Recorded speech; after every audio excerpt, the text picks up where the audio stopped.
ஒரு இரவு நேரத்தில் தேவ் என்ற சிறுவன் தனியாக சோஃபாவில் அமர்ந்தபடி டிவி பார்த்து கொண்டிருந்தான். எல்லாம் வழக்கம் போல் இருந்தது.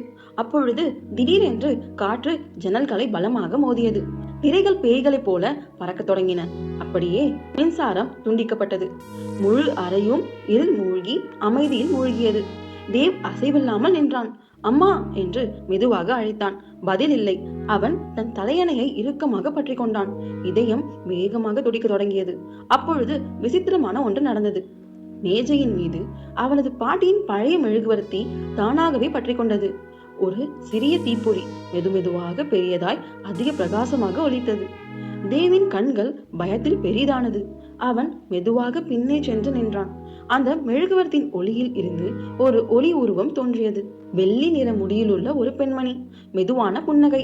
தேவுக்கு நன்றாக அறிந்த கண்கள். அது யாரென்றால் அவனது பாட்டி. ஆனா மெல்லிய பேய் உருவில் இருந்தாள்.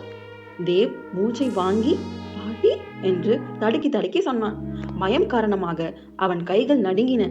ஆனால் அந்த பேய் பாட்டி அவன் அருகில் மண்டியிட்டு மெதுவாக புன்னகைத்தாள். பயப்படாதே தேவ் என்று மென்மையாய் சொன்னாள். இருள் வந்தாலும் என் ஒளி எப்போதும் உன்னை காத்து நிற்கும் என்றாள். மெழுகுவர்த்தி மீண்டும் வெப்பமாக ஒளிர்ந்தது. காற்று அமைதியாக நின்றது. தேவ் நிம்மதியாக உணர்ந்தான். மின்சாரம் டிக் என்ற ஒளிவுடன் திரும்பியது. பாட்டின் ஒளி உருவம் மெதுமெதுவாக மெழுகுவர்த்தியின் தீப்பொறிக்குள் கரைந்தது. ஆனால் அந்த ஒளி அங்கேயே இருந்தது. அவள் இன்னும் அவனை கவனித்துக் கொண்டிருப்பது போல. இந்த வீடியோ பிடிச்சிருந்தா மறக்காம லைக் பண்ணுங்க, கமெண்ட் பண்ணுங்க, ஷேர் பண்ணுங்க. இது போன்று மேலும் வீடியோக்கள் பார்க்கணும்னா இந்த சேனலை சப்ஸ்கிரைப் பண்ணிக்கோங்க. இந்த வீடியோ பார்த்ததுக்கு நன்றி.